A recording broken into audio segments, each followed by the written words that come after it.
Welcome back to Procedural Programming, Unit 4 about aggregate data types. Yeah, we are already in the middle of Unit 4. Last video was dealing with enumeration and struct types. And this video we will present a few things about arrays, and next video will show you some relationships between arrays and pointers, and dealing about the efficiency of array access. But today is about arrays. Okay, we start right from the beginning. Of course, arrays have to be initialized and declared. And so how to do this?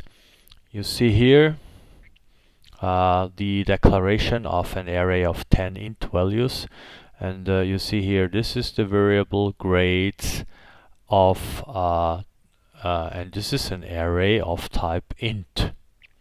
So you see, if we compare it to C# notation, things are already a bit different.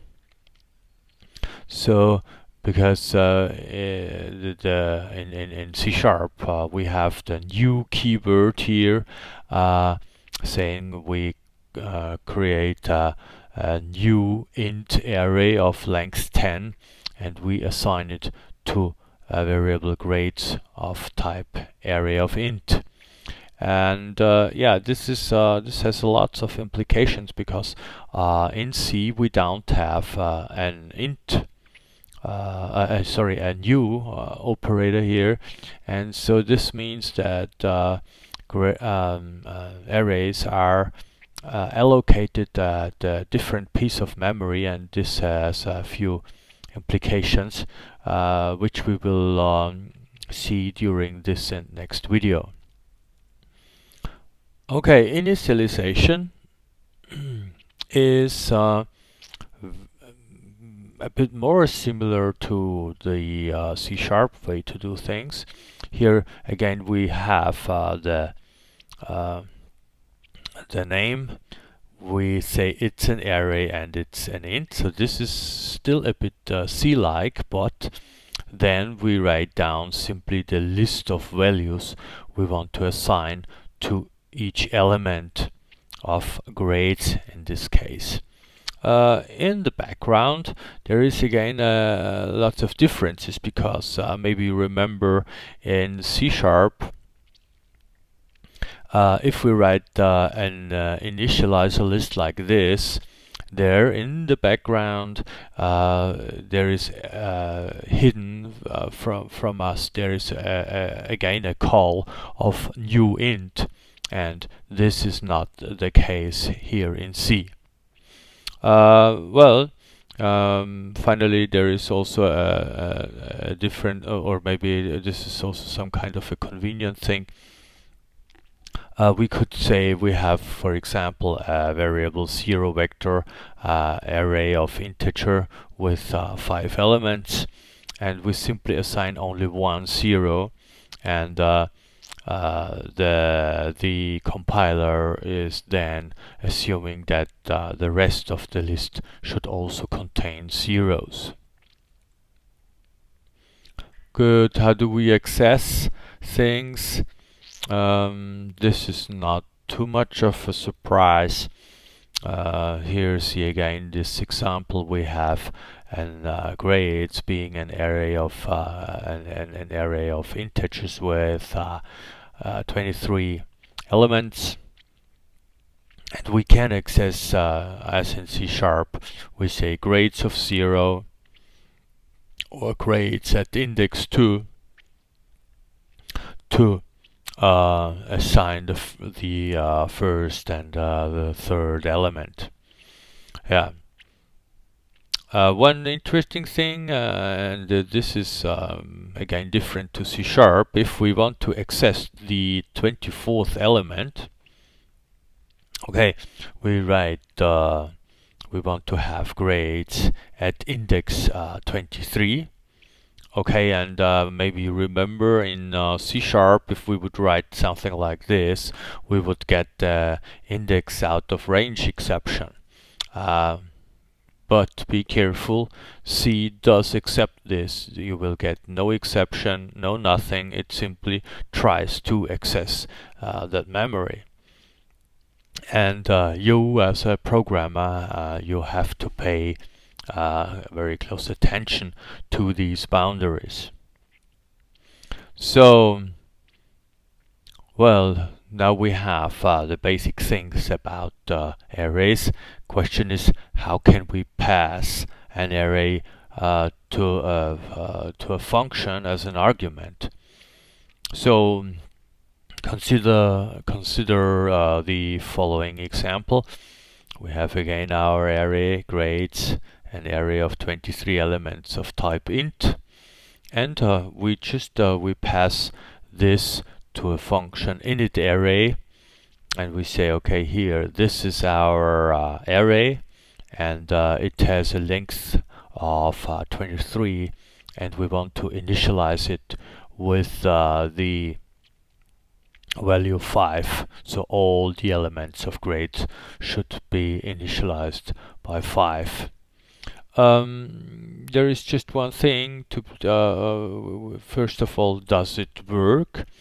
And you see, maybe because normally parameters are passed by their value, so we would not be able to change the value of grades. But you maybe also remember that arrays and the name of arrays is referring to the first element of the whole array. So this means it would work because we have grades is not a value, but it's a pointer to the first element of the array of grades. So, well, we could say yes, it will work. We could change grades because init array is getting a pointer, and so we said also a backlink to be able to change the values of its caller. How do we define this? So we say we have the function init array. It has no return value, so we write down here void, and the first argument is the array. So we can write down the array being a pointer to integers, because we again grades is nothing else but the pointer to the first value of the array. So we say we're getting a pointer to an int value, and yeah, the rest is straightforward. We pass the length of the array and the initial value. You maybe you maybe also wonder why we have to hand over or to pass the length of the array. This is simply the case because in C there is no meta information about the array, and so we have to hand over this too. Yeah, and finally there is nothing else. We have our for loop going over all the values of the array, and we assign the value to each element.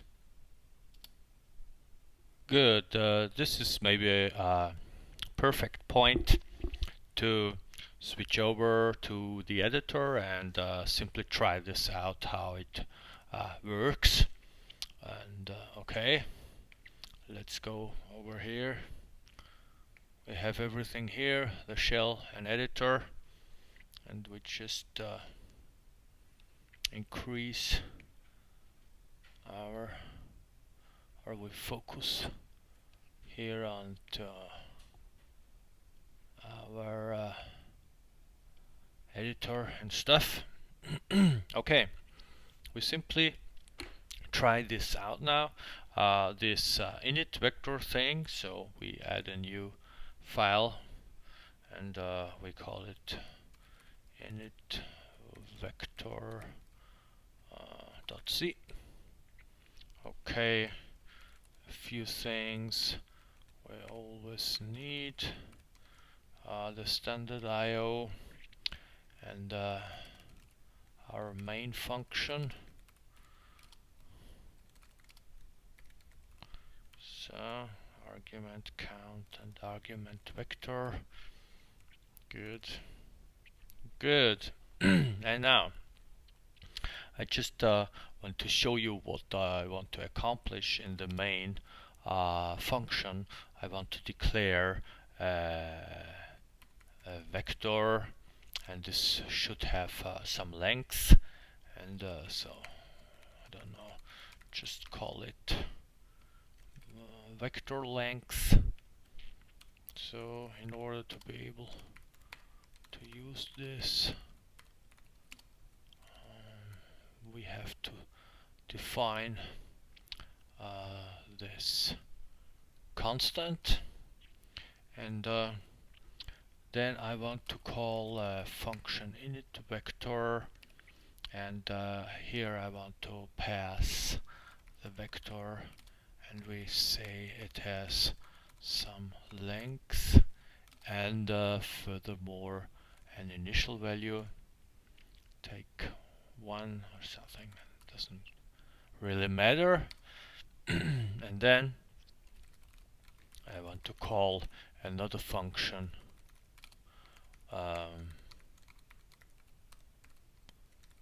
print vector, which shows me the vector or which displays the values of the vector in the shell. Okay, just what do we need? We need the prototypes. So init vector doesn't return anything, but it gets a vector, and vector is an array of int, and we said that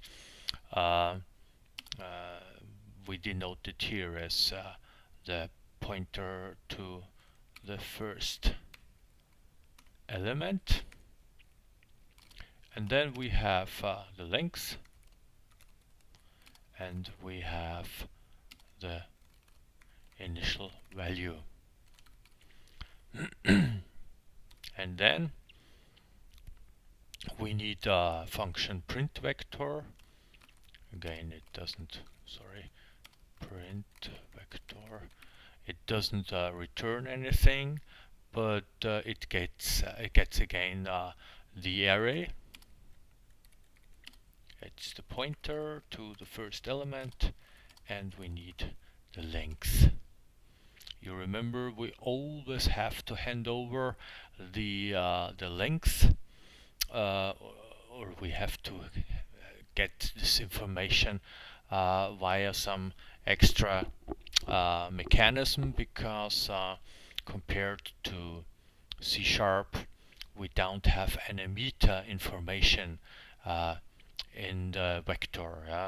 In C#, if we declare a variable being an array, we have some additional information. For example, the length of this array is stored with the vector, but in C it's simply the values, and what we get here is a pointer to the first element and nothing more. Good. And then we to come into a buildable stage, we need these two functions here. We need at least a dummy implementation. So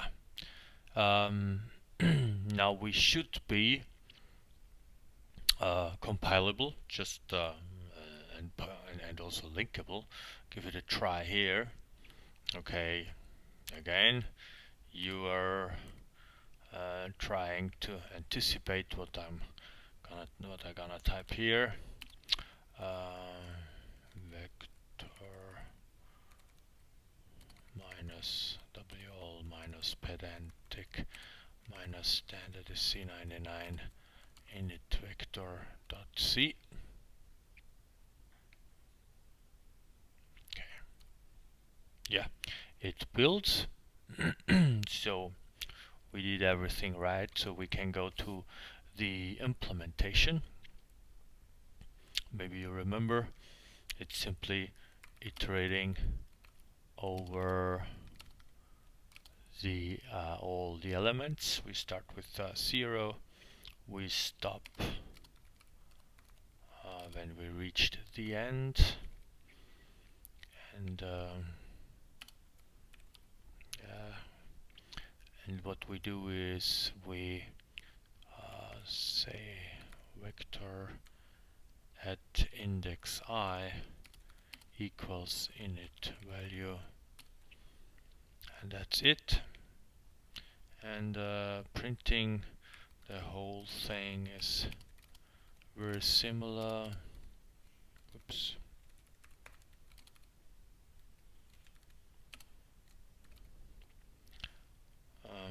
Printf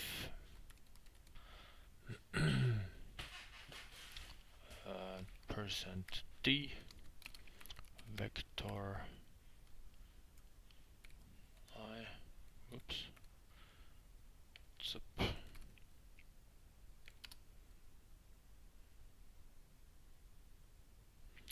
Good.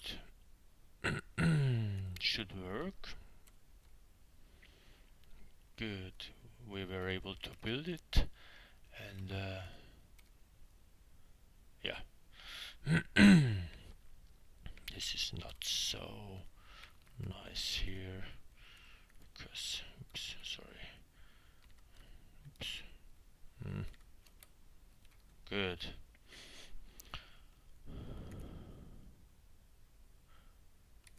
Now this should be better. Yes. And just to give it a try, if we assign 100,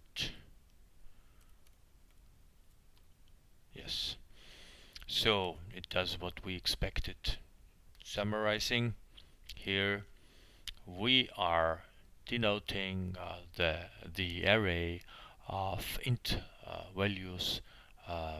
We denote the parameter here as a pointer to an int value, and this is because, again, an array is simply nothing else as the pointer to the first element of the array. Good. Now that's it. So we have seen that it works, and we'll go back to our presentation. And here we are. So we have tried this out and have seen that it works with the vector and the initialization, and we can continue and progress to multidimensional arrays. And yeah, we will just consider two-dimensional arrays, but you may imagine that we can all these things then extend to arrays of three dimensions, 4 dimensions, etc., etc. Okay, how to declare? It's similar to the one-dimensional case. So we say we have an array called val. It's an integer array, and it has 2 dimensions, the first dimension and the second dimension.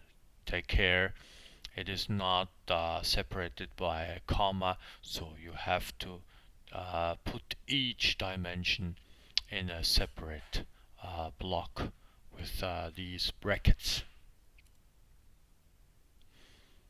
Yes, this one we have seen already. Okay, this is now, it says that we have a matrix, a two-dimensional array of height rows and width columns.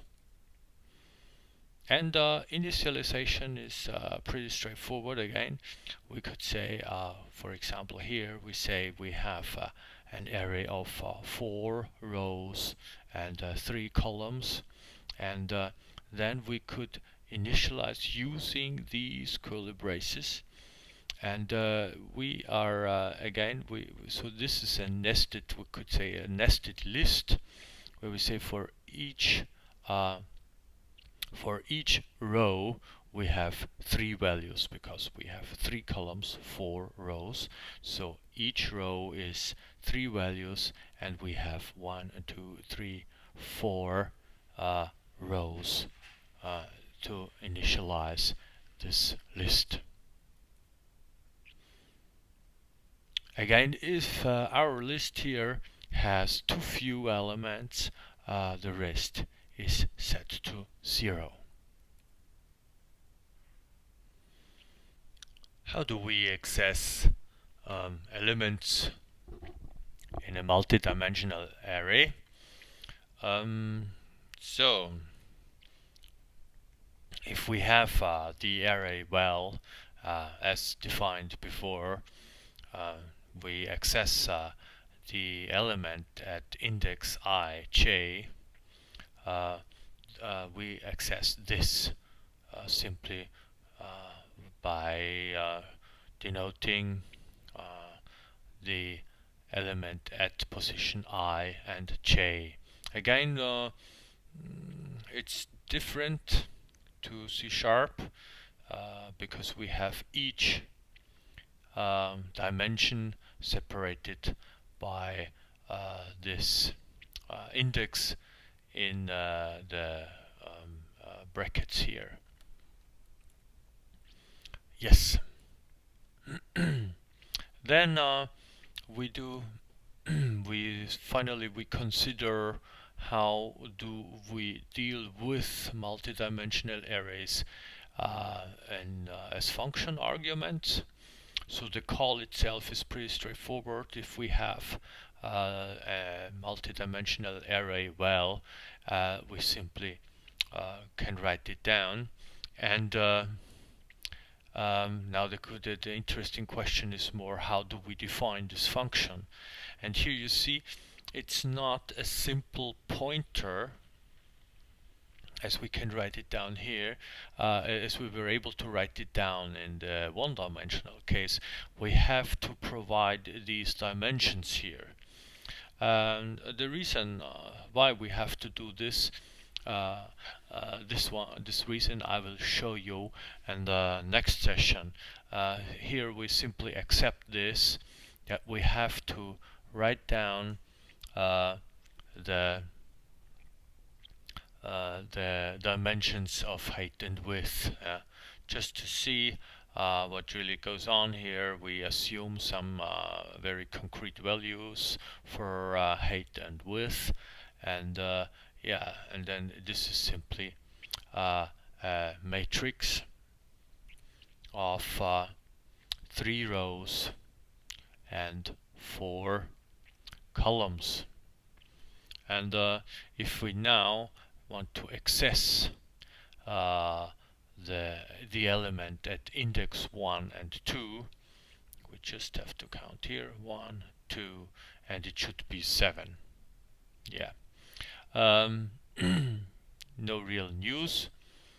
Similar to C#, except that we have here always this block of brackets and for the separation of the dimensions, and not a comma as in C#. There is one thing which makes our life a bit easier. This is we could, or we can, omit the height of the two two-dimensional array here, and it would still work. Why this is the case, again, I'll show you in the next session. Okay, accessing so which element 2 and 3 is maybe pretty easy, and you can figure it out yourself. Okay, let's go back, do a little bit of programming. I just want to present you what we want to do here. We want to make a small program which is initializing a game board via some random values, and we say, okay, randomly we have, so in this game board we have some cells, and for each cell we define, we assign a value. Either it's a bomb, or a trap, or a surprise, or it's empty. And we do this via a random number, where we to determine whether it's one of these four elements. Good. Then let's switch to our working environment. Here we go. There. Okay, so now increase our focus.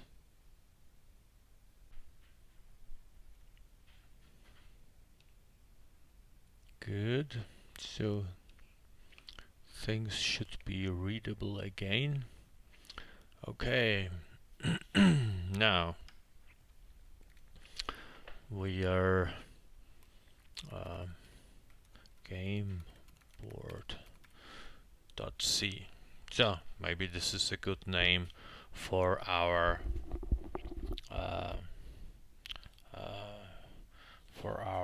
things we want to do here. Okay, new file. Quite clear. We have to print something, and we need a main function.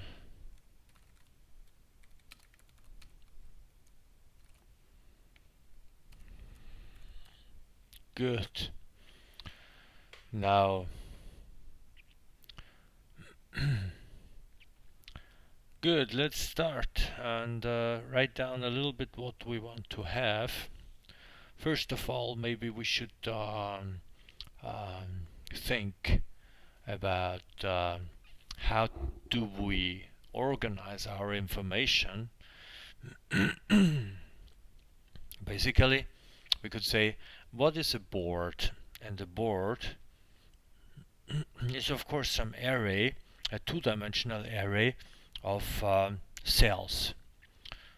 Okay, so we could say, and the cell itself, okay, just continue this, has some state, and maybe there is also some flag, whether it is hidden, so that the user doesn't see what is behind the cell, or it is discovered, where we see what is really on that cell. So how do we encode this? We have, we could say, okay, we have a struct, a cell. Remember, we need a semicolon here, and then we say inside we have a num cell state, and we have a boolean is discovered.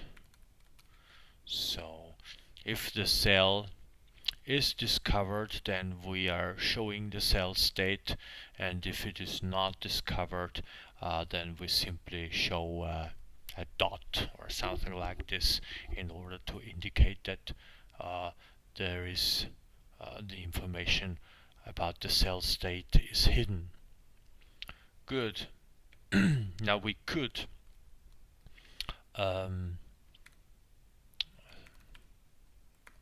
define the board, and this is the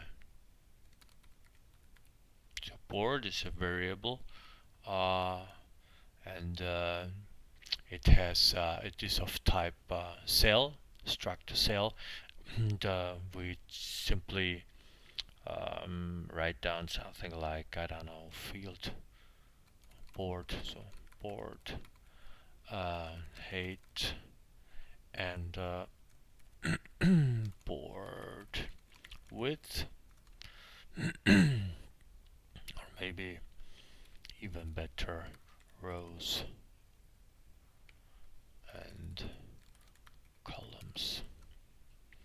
Good, we need of course these constants, board rows, we say something like 8, and define board columns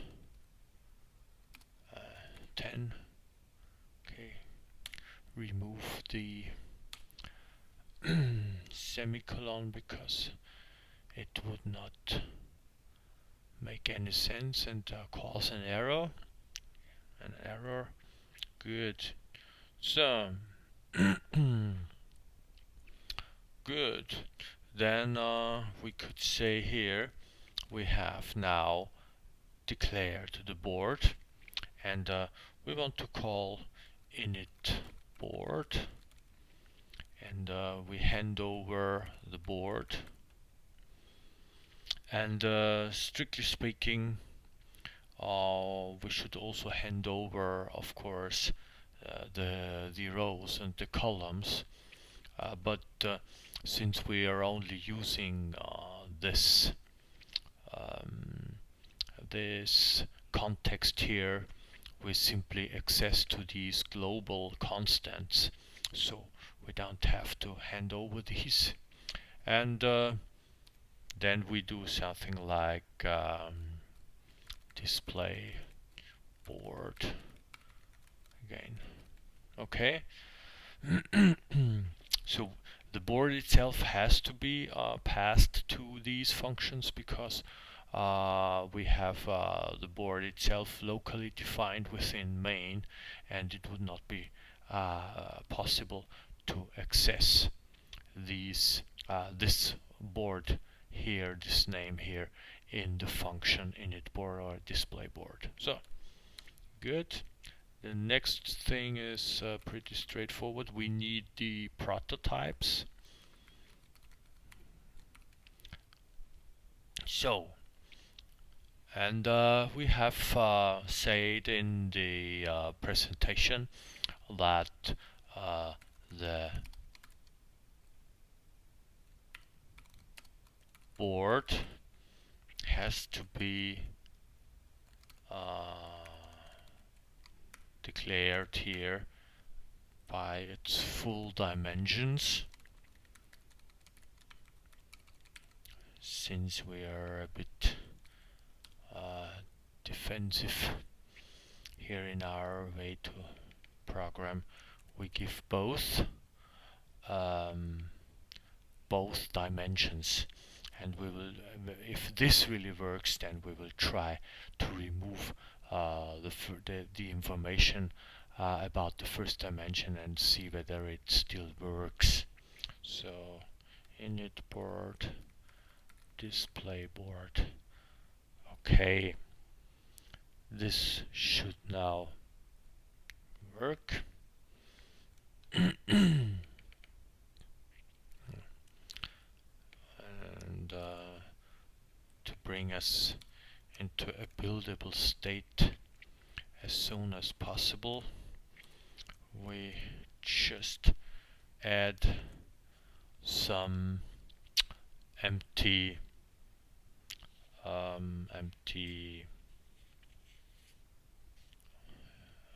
implementations here, and now we give it a try.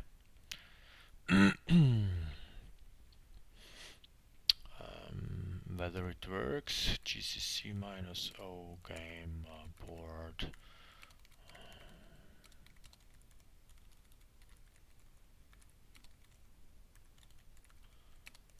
board C. Good. Okay. This looks a little bit strange. We empty. Okay, game board. Oh, we have to save this. Okay, now.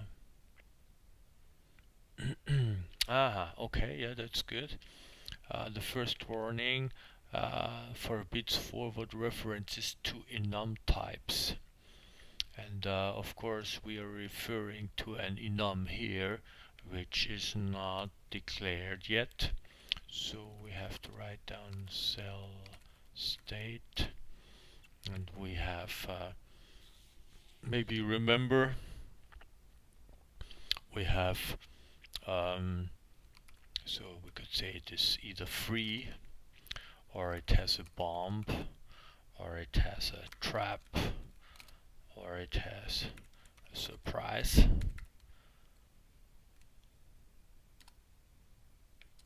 Okay, semicolon. Good.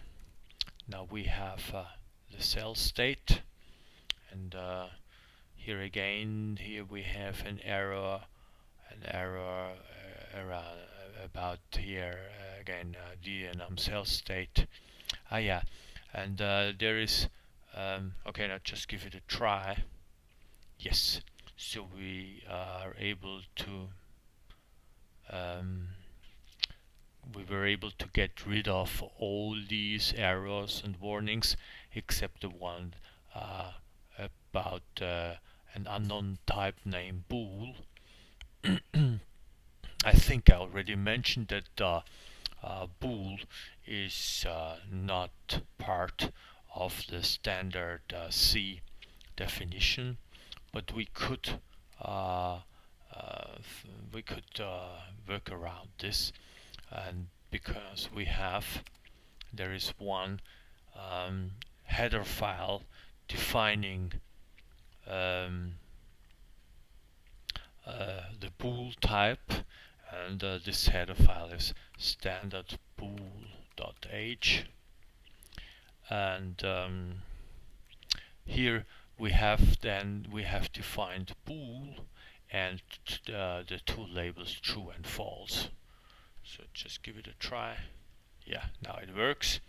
We are able to build without any errors and warnings. Good. Now we do the initialization. We could, well, what do we need? We said we will initialize each cell via a random number. So we need something to do random numbers. And okay, this is in C. There is one function to initialize the random number generator, and this is as random. And here we have to hand over one parameter which is so needed for initialization. And since there is well, it always depends, and so this number should change over time, we simply use the current time. So if we call time with the parameter 0, then we get the number of seconds since I think 1st of January 1970, and so we see, okay, this number here will change every second, or even every millisecond, and this number is taken and passed to as random, which itself initializes our random number generator. If we need some more information, we could do this. We could simply type man random, sorry, s random, of course. and you see here as random. And there is also the description, etc. You can go through this via the when you hit the blank key, or you can go back by typing in B, the key B. You're going back. So we can see here one important information, because we see here we have to include the header file standardlib, because standardlib holds the definition of as random. So this one we do right here, include standardlib.h, and now we can also we could also check out whether what we need for time, and here we see that we have to include time.h to be able to call the function time here. So include time.h. So now we should be able to build again. We type Q to leave here this manual page, and give it a try again. Yes, it builds. Good. So now after having initialized our random number generator, we are going over all the fields, all the cells, sorry, of the board, and we have to initialize this randomly. So just give us some kind of an idea how can we do this. Of course, if we go over all the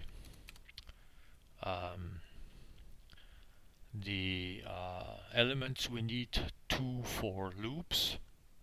So and how did we call this board? Rows.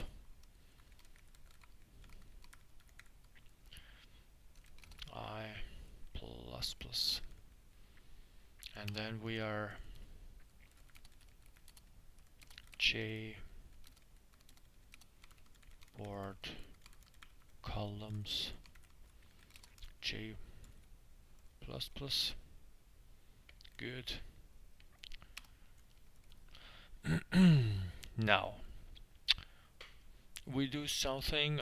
We need the random number, and the random number is should be something, because you see 0, we have 1, 2, 3, 4 different labels, and we could say something like we want to have a random number. This is easy, calling random, we'll get a random number, and but this random number is some integer value. So because just maybe check this out directly, man random,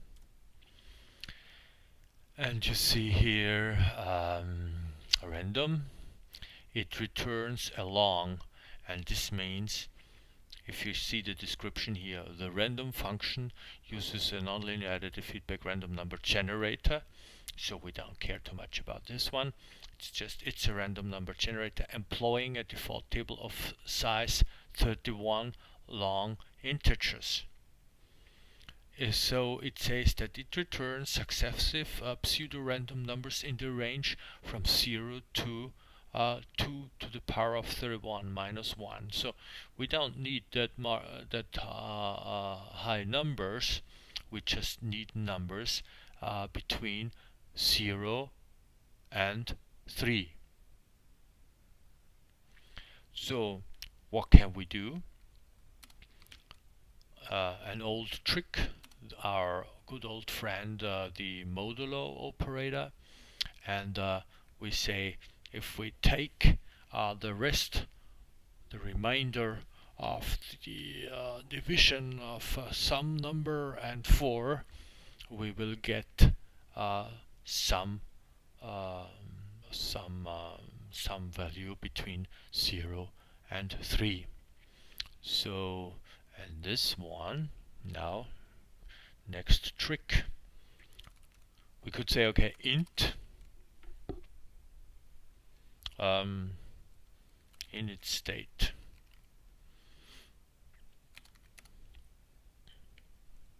Okay, because we're getting some random number here between 0 and 3. But the very interesting thing is that cell state itself, this enum, these labels also have integers in the background. So we could even write here enum cell state. Okay, so this means that we are getting here a random number between 0 and 3, and since this is init state is already a cell state, we will get, therefore we will get some random number out of these 4 labels. If this expression here returns 0, then we would get free. If it returns 1, we would get bomb, 2 trap, 3 surprise. This is how it looks like. Now we are making things a little bit prettier. We are defining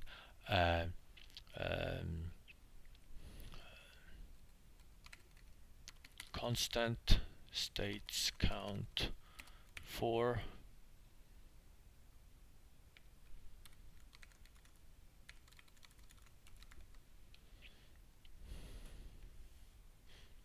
and using states count here, so things if we add another label here, then it's quite close here to change also this value, and the probability that we forget it we forget to change this is a little bit less. Okay, now we have our init state, and now we could do the following. We say board at position I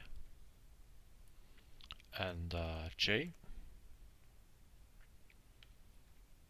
dot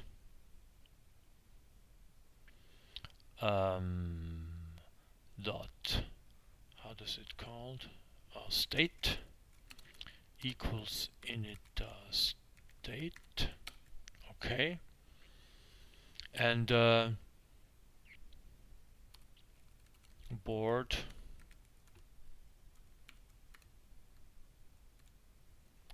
and oops, sorry, j dot is discovered is false. So this means we say all the cells are initially hidden. Okay, that's it. That's the first part. Again, we try whether it builds. Yeah, we did not make anything wrong here. Good. So then we can go over and implement display board. And yeah, again we are going top down. We could say something like if the cell, sorry, of course, no, sorry, we have to go over all the cells.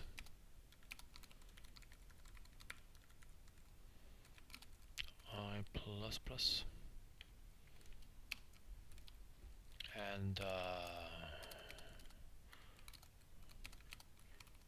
port columns J plus plus. Good. And now what we can do here, or we should take care that first of all, if is discovered is false, then we simply display a covered cell, and if it is true, then we display the cell state. And okay, easy to write down here. If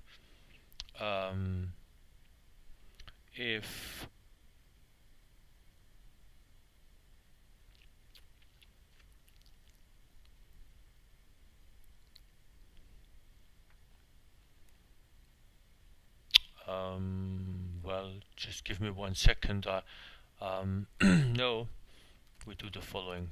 We simply abstract this, and we just call another function to make things easier to read. We just say here we display a cell, and the cell would be on the board at I and J. Okay. Of course, we have to add the prototype void display cell, and here we are getting again struct cell. So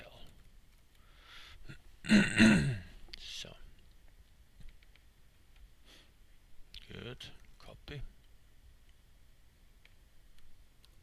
Paste.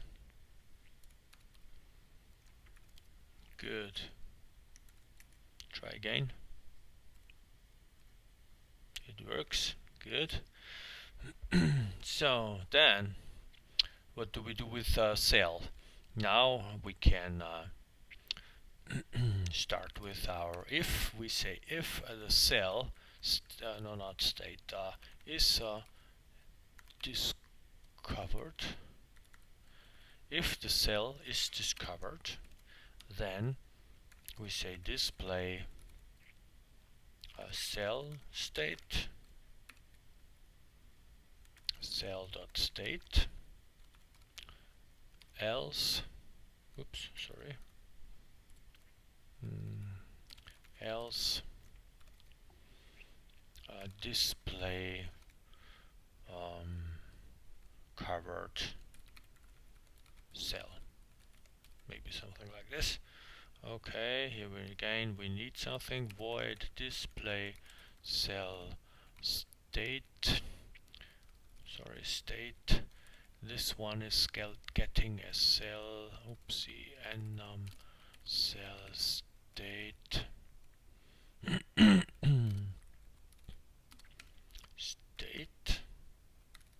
state, okay, good. And another one, display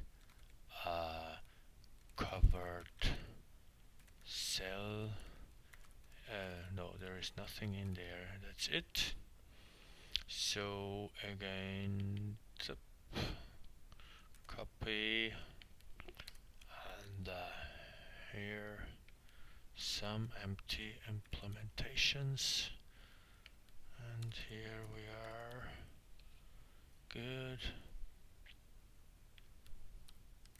And again, try. Yes, it still works.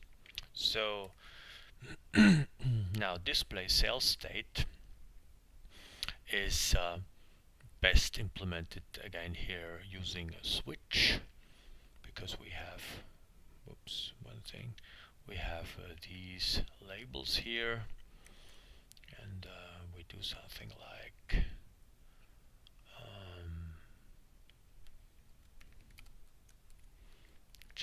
see this switch state, and then we say case free, and we just say we print if it is free, we print an empty cell. Then we have oops, case bomb. We say we print a star.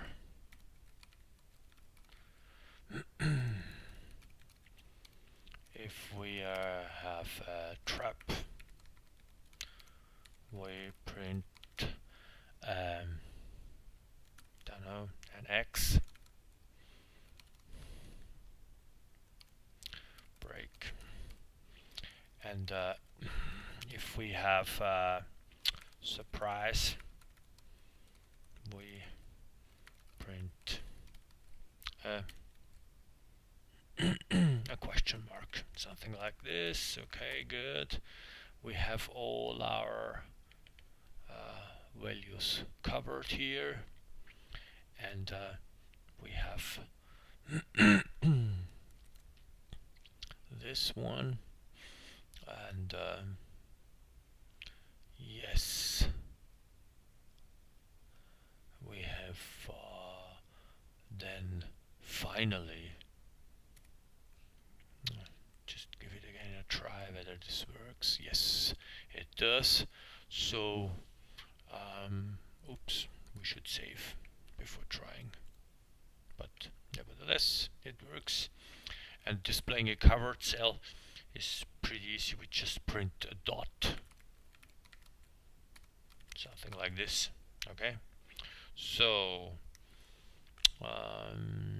careful watchers have maybe seen that we would now display all the cells in one row.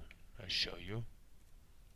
Build it, and now oops, we can start this game board. Yes, you see here we have all the cells, and they are all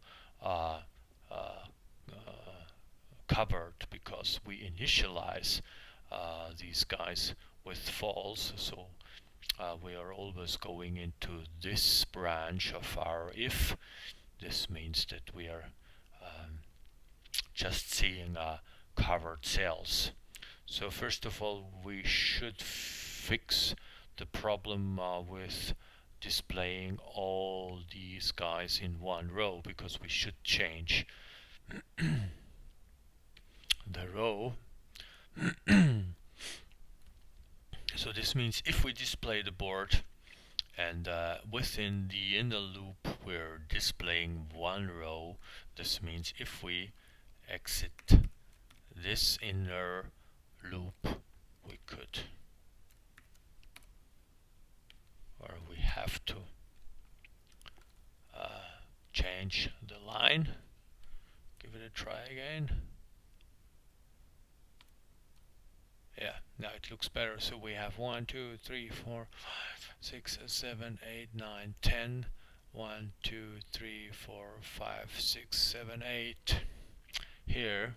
Okay, now this looks good, and but we also want to see whether this initialization works, so we change the initial value to discover this true, and now we should be able to see what is behind. And here you see we have a cell.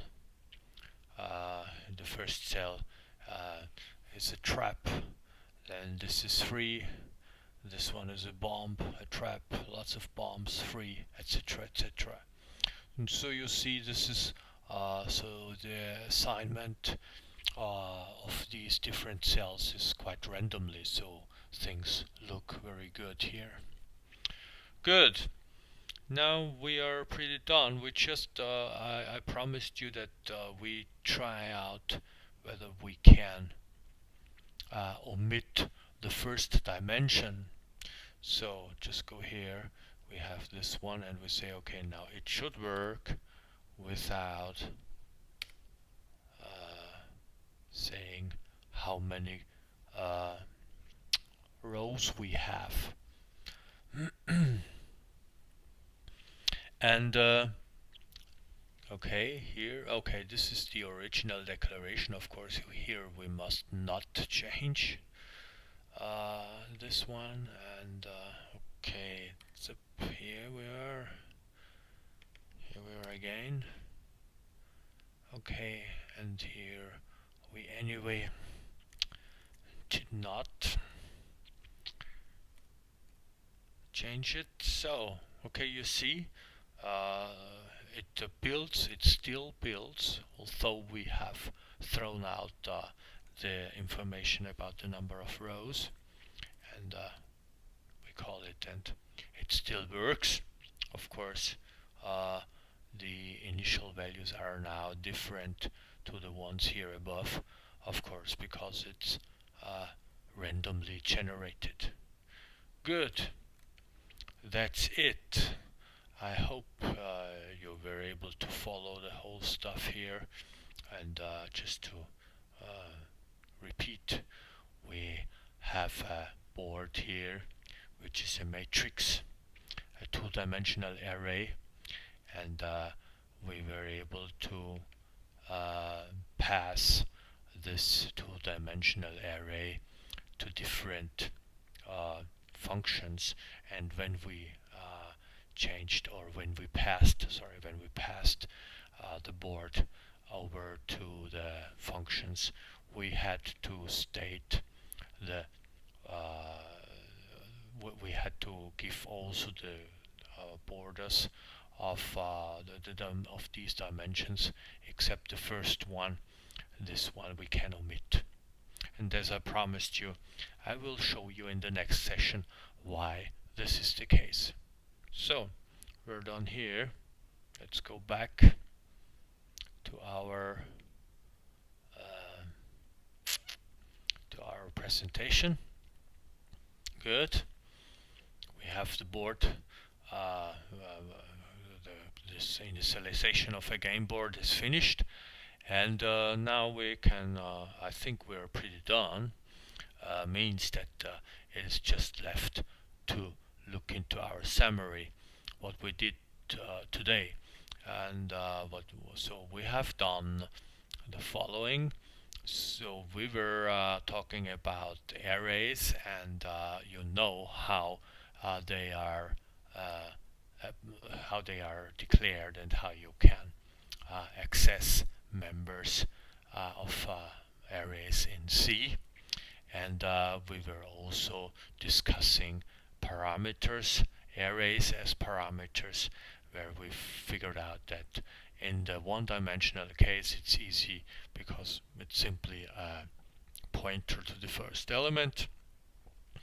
In the multi-dimensional case, things are a little bit more complex, because we have to add the dimension here, at least for all the dimensions except the first one.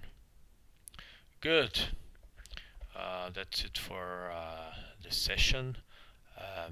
If you have, of course, first of all, I hope you were able to follow the material here. If you have questions or comments, please feel free to write it down. And yeah, and so next time, in the next session, we will deepen our knowledge about pointers and arrays, and I hope to have you with me then. Thank you. Bye bye.